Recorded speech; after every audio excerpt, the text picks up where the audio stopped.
شعر محمد فضولی، صدا ماهرخ افرا.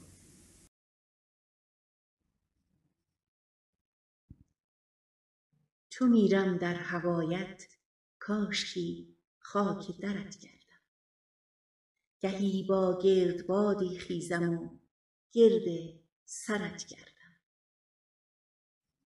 شود بر پهلویم هر استخوانی خنجری هرگه، ز پهلویی به پهلویی به یاد خنجرت گردم.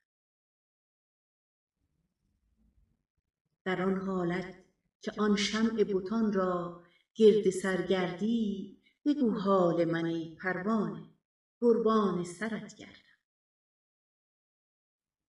برآمد جان شیرینم ز حیرت جان من، تا کی اسیر تلخکامی بی لب جان پرورت گردم.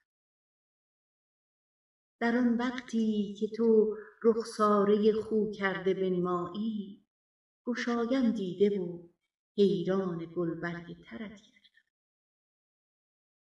ز خاک آستان او مرا بردار ای گردون، ز خاک آستان او مرا بردار ای گردون. ز رنج من بیاسای چند خار بسترت گردم.